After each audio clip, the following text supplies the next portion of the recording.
자, 두 번째 작품은요. 나 작품인데요. 조선 중기의 기생이 쓴 작품을 한번 살펴보도록 할까요? 자, 계량이라는 조선 중기의 기생이 있었는데요. 호는 매창이고요. 시, 노래, 거문고에 뛰어나 당대 큰 명성을 얻었다. 예전 그 조선 중기의 기생들, 여러분들이 잘 알고 있는 황진이, 기생들이 시, 노래, 거문고 이런 것들에 매우 능했어요. 그래서 엄청 똑똑하기도 하고 박학다식하기도 하고 그래서 큰 명성을 얻은 인물이다. 한번 볼게요. 작품. 나 작품인데요. 평시조예요. 얘도 초장, 중장, 종장, 평시조. 그다음에 성격은 감상적 그리고 애상적이고. 제재는 이화우 추풍낙엽 이별을 제재로 해서 주제는 임을 그리워하는 마음을 담고 있다. 한번 같이 볼까요? 초장 가볼게요. 초장. 이화우 훗뿌릴째 울며 잡고 이별한 님. 이화우 훗뿌릴째 울며 잡고 이별한 님. 이화우가 뭐죠? 비 이화 화, 꽃, 배죠, 배. 배꽃. 배꽃이 떨어질 때,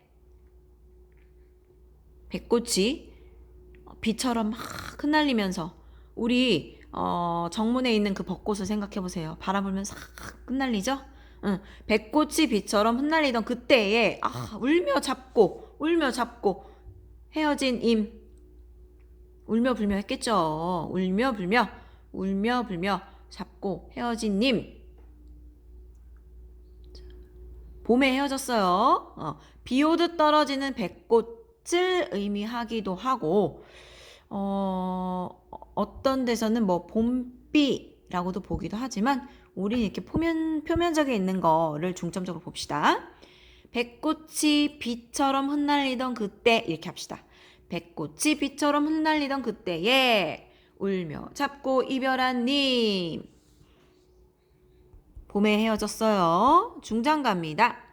추풍낙엽. 낙엽이 떨어진다. 추. 나왔네요. 가을이에요. 추풍낙엽. 가을 바람에 떨어지는 나뭇잎에 시간이 흘렀습니다. 추풍낙엽에 저도 너도 나를 생각하는가? 생각하고 계실까? 우리 님도 나를 생각하고 계실까? 라는 거죠. 봄에서 가을로의 시간의 흐름과 더불어 지금 계속 이화우도 마찬가지고요. 추풍낙엽도 마찬가지고요. 둘 다 공통된 건 하강적 이미지가 사용됐고요.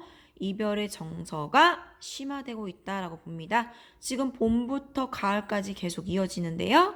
이것은 이제 시간의 흐름 그리고 하강적 이미지 사용 그리고 더 나아가선 이별의 정서가 지금까지 계속 된 거예요. 봄부터 시작해서 이별의 정서가 심화됐다. 라고 볼 수 있습니다. 그래서 마지막 종장 천리의 정말 천리인가요? 천리는 두 가지로 해석할 수 있는데요. 첫 번째는 임과 떨어진 그런 정말 공간적 거리. 그리고 두 번째는 임과의 이별로 인한 심리적 거리. 공간적 거리일 수도 있고요. 천리는 심리적 거리일 수도 있는 거예요. 두 가지의 의미로 해석된다. 다시 임과 천리 말리 떨어져 있다. 그 천리, 공간적 거리로도 볼 수 있고요. 두 번째는 이별로 인해서 심리적으로 멀다라는 거. 그래서 천리의 외롭죠. 임을 향한 그런 그리운 마음이니까 외로운 꿈. 그래서 임을 그리워하는 마음이죠. 외로운 꿈만 오락가락 하는구나 라고 했어요. 그래서 이화우 뿌릴째 울며 잡고 이별한 님. 추풍낙엽에 저도 날 생각하고 계실까?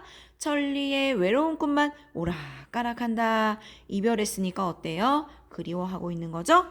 하강적 이미지를 가진 시어들을 많이 사용했습니다. 그래서 이걸 통해서 이별의 상황을 효과적으로 나타낸다. 자, 그 다음 선생님이 지난번에 이야기했을 때 하강적 이미지에 현대시 예시를 들면서 박목월의 하관이라는 이런 작품도 있다라고 했었나요? 그렇죠? 형제의 죽음으로 인해서 이제 관을 묻는다라는 이야기잖아요. 이것도 또한 하강적 이미지에 사용됐는데 이것도 이제 이별의 상황에 그런 슬픔 이런 것들을 표현하고 있는 작품이다. 같이 알아두시면 좋겠습니다. 그다음 두 번째 특징은요. 계절의 흐름을 느낄 수 있게 하는 시어를 사용했죠. 당연히 이화우, 추풍낙엽 이런 것들 그렇죠? 그래서 이렇게 시는 그렇게 어렵지 않습니다. 자, 그럼 이것을 바탕으로 210페이지 2번 학습활동 한번 우리 해결해 볼까요? 자, 2번 210페이지 갑니다. 210페이지 2번. 작품 나에 제시된 다음 시어들이 무엇을 형성하는지 생각해보고 화자의 정서와 관련하여 어떤 효과가 있는지 한번 말해볼까요? 한번 갈게요. 자, 이하와 추풍 낙엽을 한번 같이 보겠습니다. 이하우는 선생님 뭐라고 했어요? 이제 봄인데 봄에 배꽃이 비처럼 막 떨어지는 거예요. 추풍 낙엽은 이제 가을의 바람으로 인해서 낙엽이 떨어지는 거.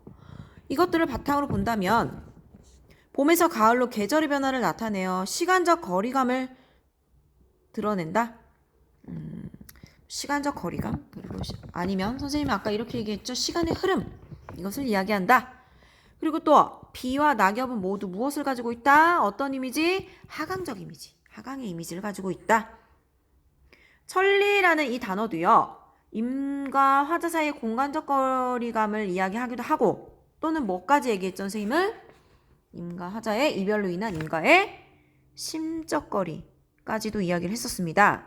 네, 여기서 이제 추가해서 보면 이런 이야기도 할 수 있습니다. 임과 화자의 그런 공간적 거리감을 천리라고 했으니까 과장한 것이다. 과장하여 드러낸 것이다. 라고 볼 수 있죠. 자, 이런 두 가지 이하우와 추풍낙엽, 천리 이 두 가지의 이런 표현을 통해 나타나는 효과가 뭐냐라는 거예요. 효과는 뭐겠어요? 당연히 그만큼 이별이 슬프다라는 걸 이야기하고자 하는 거겠죠? 그래서 효과는 이별의 정서를 심화한다. 이별의 정서를 심화한다 라고 볼 수 있습니다.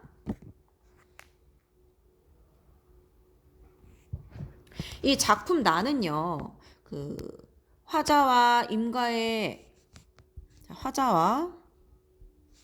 임과의 거리를 천리라고 했잖아요. 그래서 천리라고 했기 때문에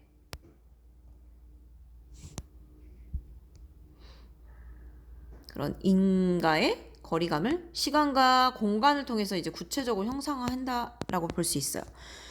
천리라고 했고 그리고 시간의 흐름은 이화우라든지 위에서 추풍낙엽 이것은 시간의 흐름을 이야기하는 것이고 천리는 공간의 거리감 거리감 그리고 얘는 시간 이것을 천리나 이하우 추풍낙엽 이러한 단어로 뭐 했다?